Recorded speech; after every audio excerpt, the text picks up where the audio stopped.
Ketika jemaat Filipi ini sedang menghadapi pengajar bahkan Injil palsu. Di situ Paulus menerangkan begini. Hati-hatilah terhadap anjing-anjing. Waduh, kok anjing dibawa ke gereja? Coba kita lihat ayat 2 ya. Lihat baik-baik. Hati-hatilah terhadap anjing-anjing. Ini pasal yang kita bahas loh. Bukan di luar konteksnya pasal ini.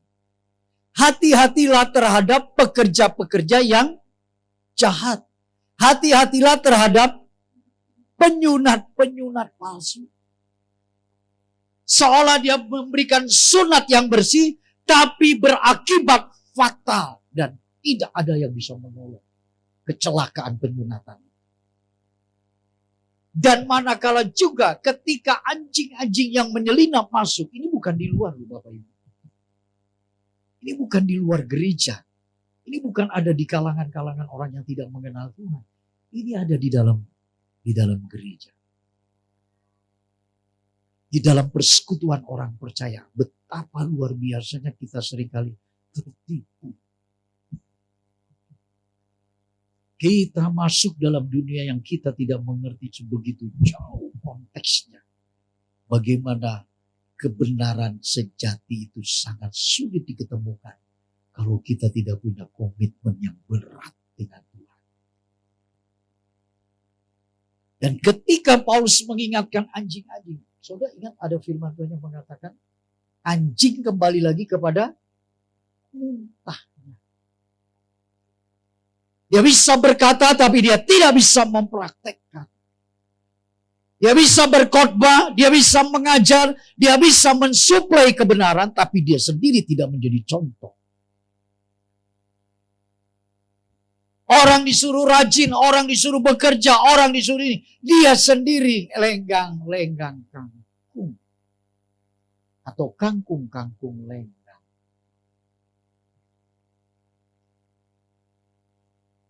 Sementara kita melihat di mal-mal, kalau kita melihat pendeta yang begitu luar biasa dipakai Tuhan.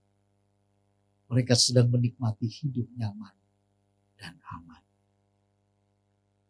Sementara umat Tuhan yang mencari dalam konteks persoalan hidup, penderitaan, solusi. Mereka tidak menemukan jalan itu. Seperti minggu yang lalu mengatakan apa? Bahwa di sanalah kita seringkali menemukan bagaimana nabi-nabi palsu ini memberikan Injil kemakmuran. Pada saat Injil kemakmuran diberitakan, maka banyak orang merasa antusias dan merasa respon begitu rupa. Luar biasa ini firman. Ada jalan keluar, kemakmuran. Bahkan ada jawaban-jawaban dalam doa yang begitu singkat. Tapi hidupnya masih ada tinggal di dalam keberadaan dosa. Hidupnya ada di dalam dosa. Hidupnya terikat dosa. Hidupnya tidak dalam kesucian. Bagaimana yang demikian bisa terjawab? Tidak masuk akal, logika, kebenaran. Dan itulah sebabnya maka tidak heran Paulus sangat keras sekali menasihatkan Filipi jemaat yang ada di sana. Hati-hati terhadap anjing-anjing ini. Saya bukan merasa pendeta paling benar atau gereja yang paling benar. Tuhan sedang menampi setiap kita. Adakah kita benar-benar memilih kebenaran sejati yang seperti Paulus sedang komentarkan. Sedang mengajak. Saya berpikir sederhana saja. Kita mau benar, berubah saja itu gak gampang. Dari kebiasaan buruk kita menjadi kebiasaan yang baik. Biasa tidak berdoa, sekarang kita berdoa. Saya pikir gampang itu, susah. Yang tidak pernah berpuasa disuruh berpuasa. Aduh itu burung dan binatang dan juga bintang ada di atas kepala kita.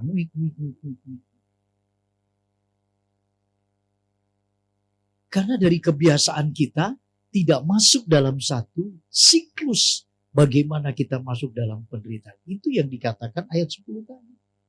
persekutuan dalam penderitaan. Penderitaan di sini kalau kita jabarkan, itu nanti lebih kepada subjektif. Karena setiap saudara punya penderitaan yang berbeda-beda. Ada ekonomi, ada rumah tangga, ada suami, ada istri, ada anak, ada mantu, ada cucu. Wah, itu sebuah penderitaan kalau kita tidak memanage dengan bersama Tuhan. Belum lagi aspek yang begitu berat menyangkut kehidupan kita sebagai hakikat manusia yang bekerja. Jikalau jemaat Filipi menghadapi pengajar atau Injil palsu, saudara, ini biasanya beraura yang Paulus katakan, kalau ada orang bangga dengan lahiriah, itu tanda-tandanya dia tidak menuju kepada ayat 10. Coba kita kembali ke ayat 10. Demikian juga gereja sedang menghadapi maraknya berita Injil yang tidak sepadan dengan apa yang diajarkan oleh Alkitab. Keinginan kuat Paulus untuk dia mengenal siapakah dia, itu suatu hakikat dia yang sungguh. Ketika dia telah mengalami perjumpaan dengan Tuhan, ketika dia melepaskan kefarisiannya, dia melepaskan keyahudian sebagai orang Ibrani, dia juga melepaskan sebagai rasul yang sangat fenomenal. Dia berkata, aku rasul yang paling berdosa dibanding rasul-rasul yang lain. Ketika orang berjumpa dengan Kristus, dia melihat siapa dirinya. Dan dia tidak bisa membandingkan dengan orang lain karena dia terlalu hina. Itulah sebabnya mengalami perjumpaan dengan Tuhan adalah sesuatu yang sangat esensial sekali dalam hidup kita. Karena arti perubahan hidup sesungguhnya transformasi hidup itu. Artinya dia berubah hidup. Dari manusia lama yang suka berpikir, bertindak, dan berlaku dalam keadaan terikat dosa, sekarang dia harus menjadi manusia baru yang berpikir, bertindak, dan berlaku itu dalam kesucian. Pak, kayaknya terlalu lebay ya firman ini. Bagaimana mungkin kita hidup dalam kesucian di tengah dunia yang begitu sudah semakin arogansi. Orang mau menang sendiri, orang gampang, mudah, cepat marah dan panas hati, dan seterusnya. Hari Rabu lalu ketika ada Bible study, maka di situ si Debbie bercerita tentang bagaimana kesulitan untuk melepaskan kebiasaan. Saya mengatakan juga hal yang sama. Ketika kami harus berjuang, bergumul untuk mengalahkan kebiasaan panas hati ini. Itu panas hati bukan hati dibakar oleh kompor yang bernuansa besar, bukan. Kalau ada orang yang gak disiplin ketika di jalan, saya gak tahu itu seringkali membuat saya pikir Paulus orang bodoh. Nah, dia pengajar, dia anggota Sanhedrin, dia rasul yang saat itu sangat fenomenal sampai dia berani membayar harga kematiannya di salah satu penjara Filipi. Dia bayar.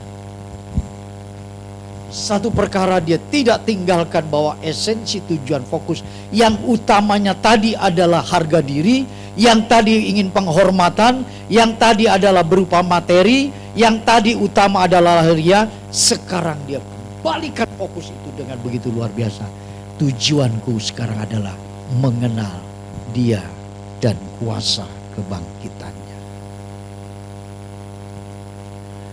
Bapak Ibu, kalau kita melihat begitu kuatnya tujuan dari Paulus untuk mengenal Kristus begitu rupa, maka bayangkan coba sebentar.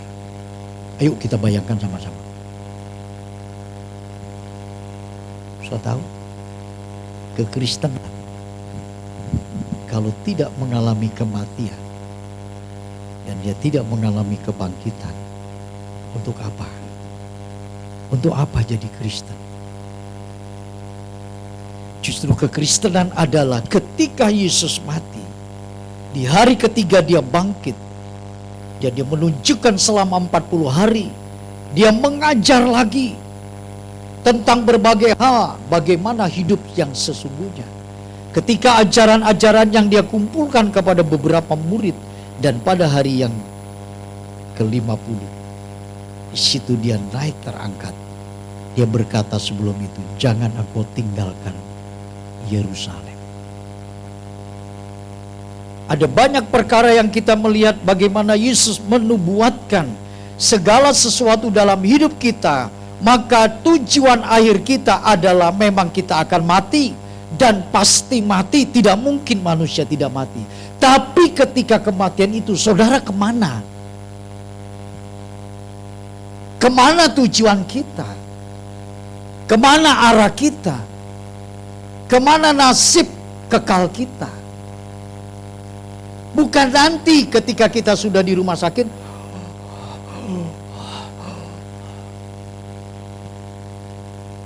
Kemarin setelah kami berjumpa dengan salah satu sahabat yang ingin membuka kebaktian berbahasa Perancis. Dia minta izin kepada kita karena berdekatan. Dan setelah itu sebelumnya dia berkata, bekas sekumnya GBI ini, Pak Andi, kita berdoa dulu untuk Pak, salah satu teman yang kita bawa dalam doa. Baik.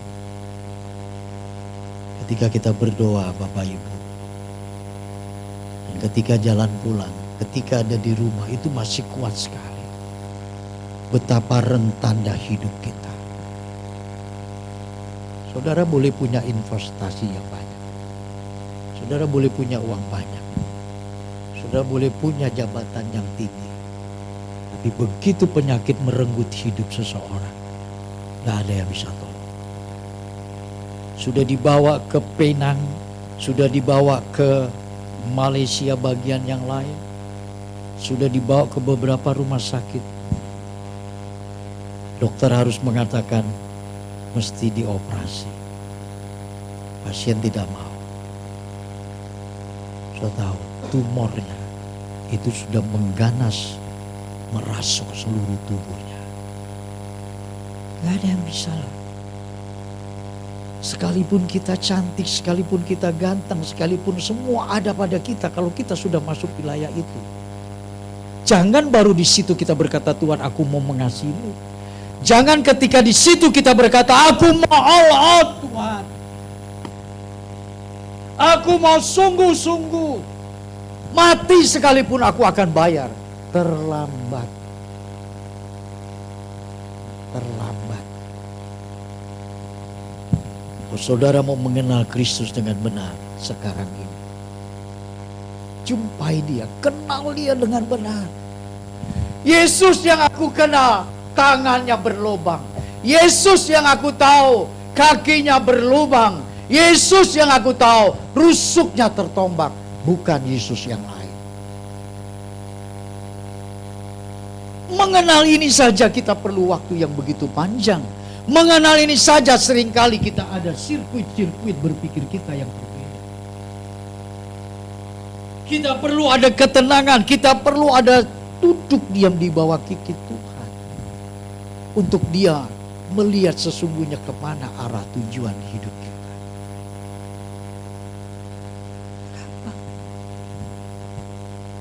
Nggak gampang. Kalau ada sebagian orang mengatakan gampang menerima Yesus, mengenal Yesus, berjumpa Yesus, kita harus coba lihat. Itulah sebabnya kita perlu adanya satu masuk dunia kependeritaan. So berpikir gak menderita ini dari rumah kita pagi-pagi udah mandi, bla bla bla bla.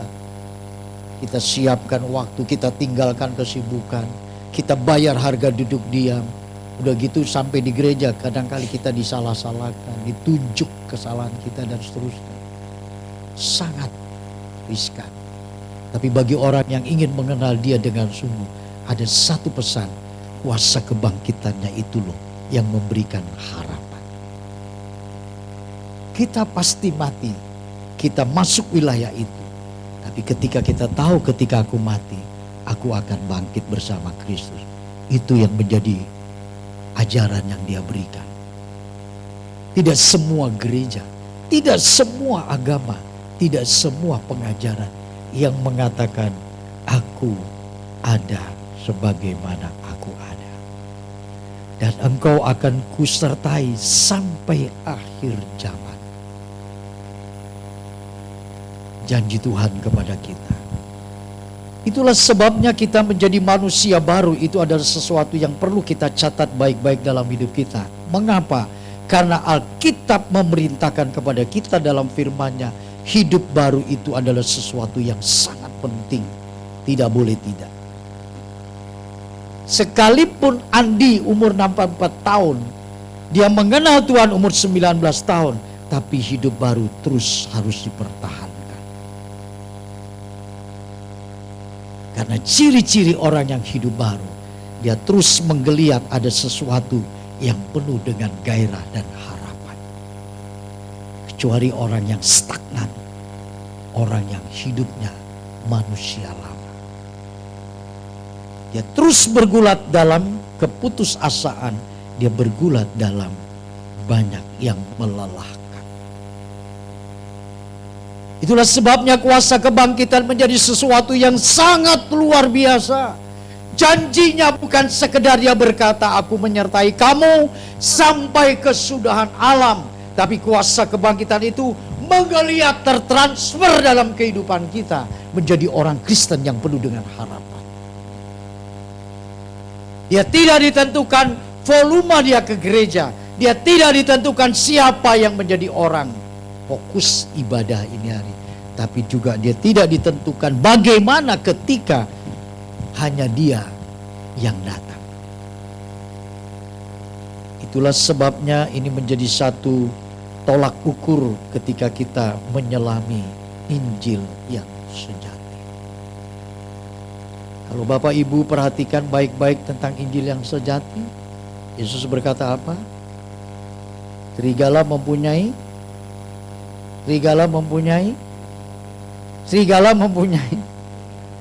ya, burung mempunyai sarang, tapi anak manusia tidak ada tempat untuk meletakkan kepala. Sederhana. Saya melihat saudara serius dengar khotbah, tapi saya nggak tahu hati saudara.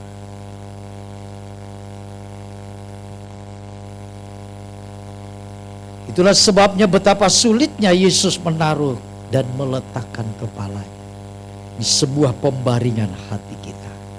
Karena kita terlalu sibuk, kita terlalu banyak berkepentingan. Kita mengatur diri kita sendiri dibanding Tuhan yang mengatur kita.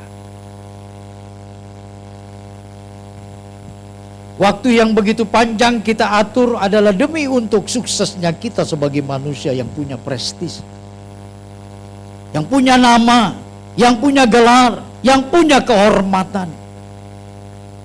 Padahal kita lupa, semua itu kita akan tinggalkan.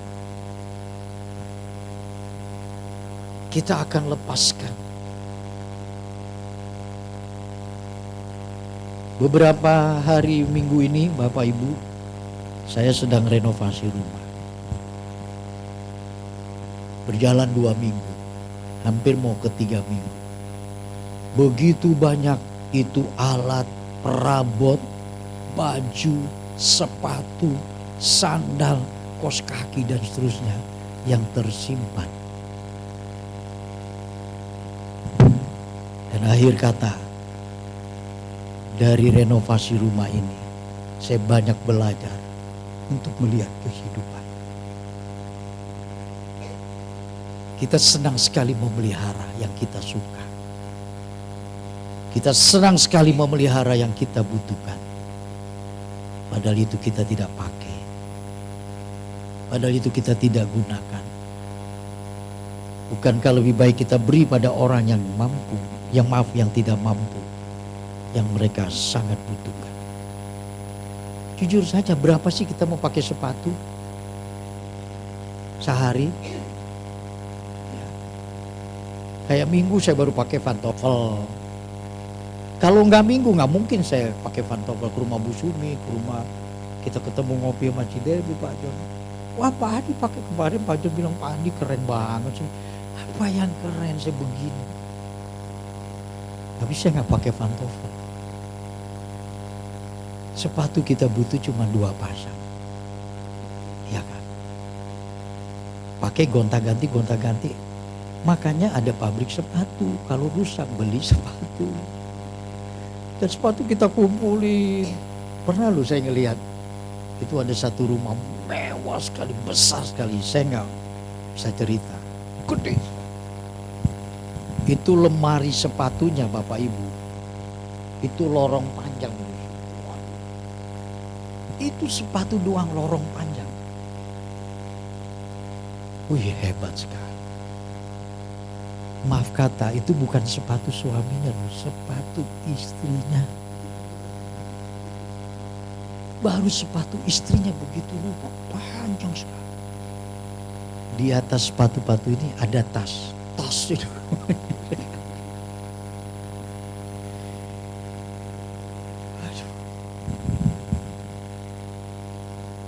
Setelah kita inna lillahi wa inna ilaihi raji'un. Kemana itu? Saudara, dari sini kita belajar banyak. Ternyata benar apa kata Tuhan. Jikalau engkau mau mengikut aku, pikulah, sangkalah, ikutlah aku. Sederhana kok, Tuhan minta gak terlalu neko-neko. Tuhan minta kepada kita gak terlalu banyak yang memberatkan kita. Sederhana. Dari saya bertobat sampai ini hari, Tuhan hanya berkata, ikutlah aku, sangkal dirimu, pikul salib. Udah. Tuhan tidak berkata kamu punya Mercy, kamu punya rumah di Pondok Indah, kamu punya investasi. Enggak. Tuhan hanya minta itu. Kan ini menjadi kebahagiaan kita. Saya berpikir ini hanya orang kaya yang sulit untuk kasih. Orang miskin juga sama. Susah kalau dikasih tahu, ikut Tuhan, ayo. Tar Pak Pendeta, tar Pak Gembala kalau ada waktu dan seterusnya.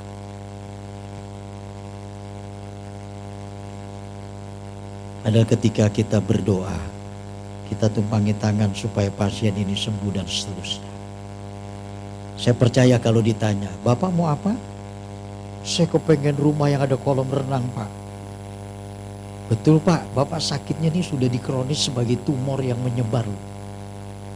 Pasti yang berpenyakit itu berkata, saya ingin sembuh. Dia tidak berkata aku ingin makan capcay, puyung hai, sate hai, kondisi. Aku ingin sembuh Pak. Doakan saja seperti itu. Balik lagi, kebutuhan manusia itu adalah sehat. Itu yang termahal sekali. Tujuan hidup kita bukan pelayanan. Tujuan hidup kita bukan menjadi pribadi yang sukses secara materi.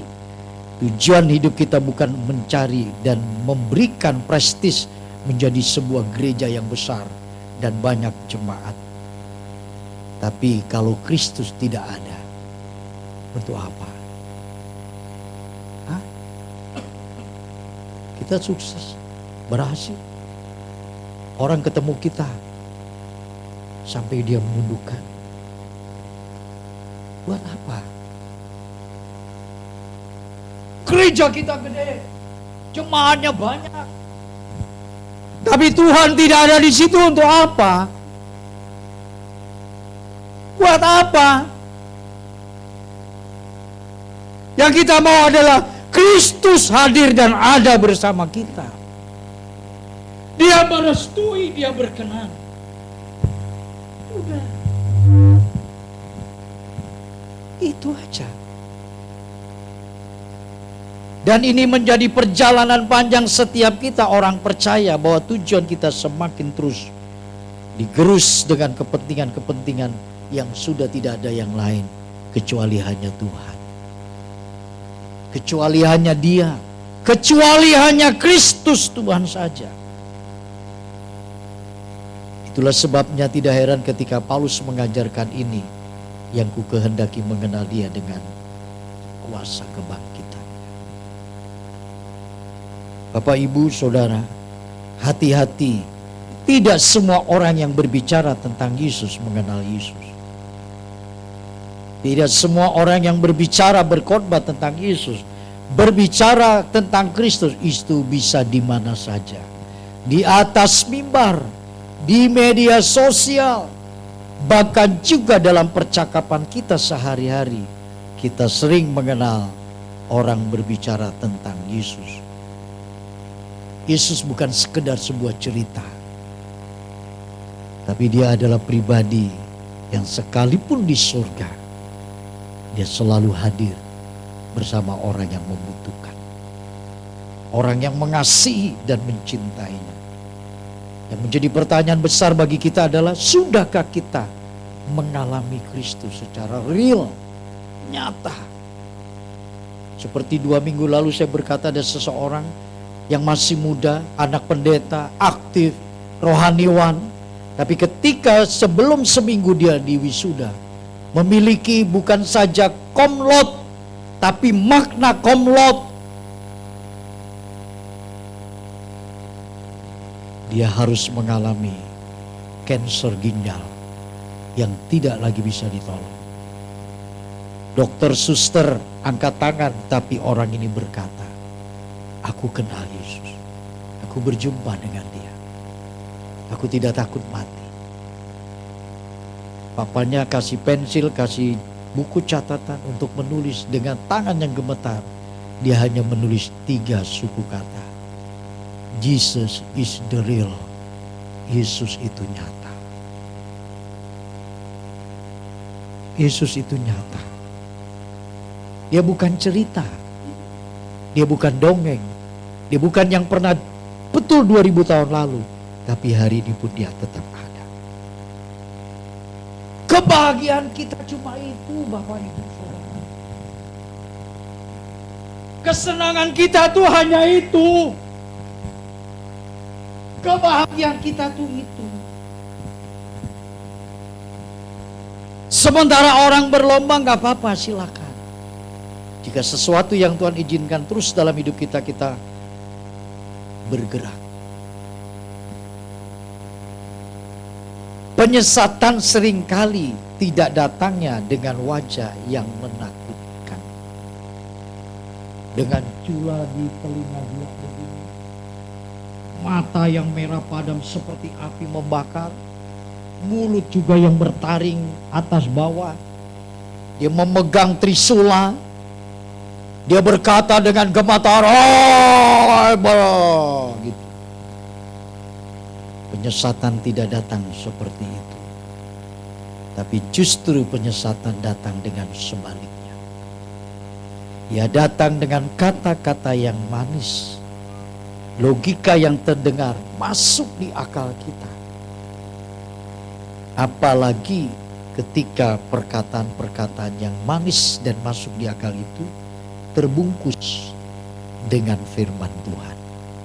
Orang bisa lari dari itu? Orang berkata, inilah jawaban. Inilah jawaban.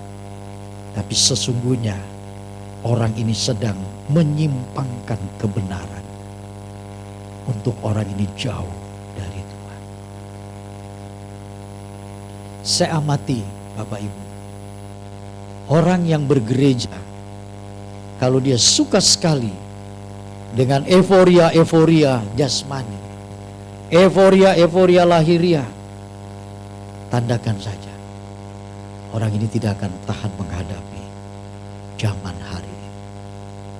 Tapi ketika orang berjumpa dan merindukan satu pengajaran firman, Injil yang membawa dia kepada kebenaran, Kristus yang ditinggikan karena dia yang layak dan pantas memang untuk itu, orang ini akan bertahan.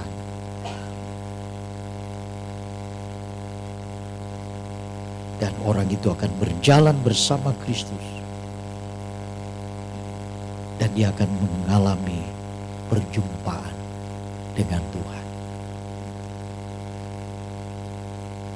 Maka kalau kita melihat orang-orang begitu banyak sedang menghilangkan arti keilahian Kristus, menolak kemanusiaannya Kristus, menyimpangkan tujuan keselamatan, Tapi sesungguhnya begitu orang Kristen banyak tidak menyadari, sehingga dia masuk ke wilayah-wilayah itu, dan akhirnya hilang kebenaran dari dirinya.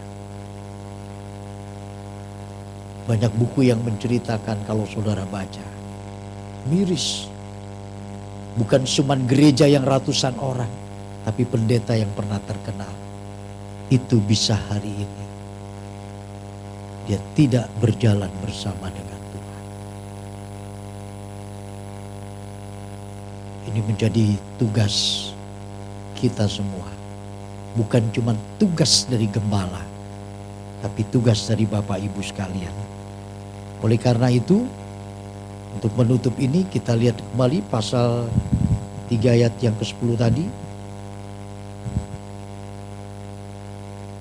Kalau ada sampai lagu yang mengatakan, ku kan berdiri di tengah badai dengan kekuatan yang Tuhan berikan. Terus, sampai kapanpun, sampai kapanpun, bukan bertahan. Kalau Ayub sampai dagingnya, tulangnya, bahkan juga mungkin rahang pipinya habis dimakan. Berkata, dulu kata orang tentang engkau, tetapi sekarang mataku melihat engkau. Di saat itu seolah Tuhan membiarkan. Di saat itu seolah Tuhan setuju. Di saat itu seolah Tuhan ACC dengan segala proses yang iblis sedang kerjakan pada Ayub. Tapi ada satu titik iblis tidak melanjutkan pekerjaannya. Ketika kebenaran, ketika kesucian Ayub, ketika pengenalan dia akan Tuhannya. Dulu kata orang, tapi sekarang mataku melihat Engkau Allahku. Kebenaran tetap kebenaran. Injil sejati tetap menuju kepada kemenangan. Tapi untuk membayarnya itu, kita dihabiskan dengan segala risiko-risiko yang mesti kita bayar. Pilihan kita mau atau tidak, kembali saya pulangkan pada Bapak Ibu, saudara yang mengasihi Tuhan. Di dalam persekutuan dengan penderitaannya, saudara perhatikan ya, bukan hanya Paulus sedang mengajar untuk mengenal bahwa kuasa kebangkitannya itu, untuk kita masuk dalam kuasa kebangkitan, nanti kita akan merayakan kenaikan Kristus. Betul ya? Kenaikan Kristus. Nah, untuk masuk ke wilayah itu, maka kita tidak boleh lepas dari suatu persekutuan. Yang namanya persekutuan itu kita setiap hari harus ada. So pernah ayat dengan firman Tuhan yang berkata begini, di mana aku ada, mestinya pelayanku harus ada. Tapi pada umumnya di mana aku ada, pelayanku tidak ada. Ya itu tadi, kepala nggak punya tempat. Persekutuan dalam penderitaan saudara, itu banyak dihindari orang. Dan sangat dijauhkan. Kalau perlu jangan sampai terjadi pada kita. Tapi justru di dalam penderitaan itu, kita menemukan keabadian kebenaran Tuhan. Sangat luar biasa. Maka kalau sampai demikian, ada sesuatu yang besar yang Tuhan janjikan. Kesimpulan kita, kekristenan yang mengalami transformasi kehidupan, ia akan mengembangkan karakter. Kekristenan yang mengalami transformasi kehidupan, perubahan hidup, ia akan mengembangkan karakter seperti Kristus. Yang minggu lalu, kalau tidak salah, Pendeta Yaya berkata apa? Milikilah pikiran dan perasaan Kristus. Itu yang kita punya visi. Milikilah pikiran dan perasaan Kristus, karena dengan mengembangkan karakter seperti Kristus, karena ini akan membawa kita menyeberang ke hidup kekal atau abadi, karena di dalam karakter itu membentuk jiwa kita dan mendalamkan iman percaya kita kepada Tuhan. Ada amin? Amin? Amin ya, jangan aman ya saudara. Nah, kalau kita melihat seseorang yang sudah, gimana ya, seseorang yang sudah berjumpa nih dengan Tuhan, seperti perempuan, seperti Lazarus, seperti Sakeus, ini orang-orang yang mengalami perjumpaan. Apa yang terjadi di sana?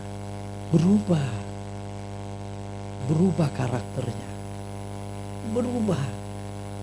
Satu kali lagi berubah. Bukan radio rusak, berubah. Gak apa-apa lah dianggap radio rusak, berubah.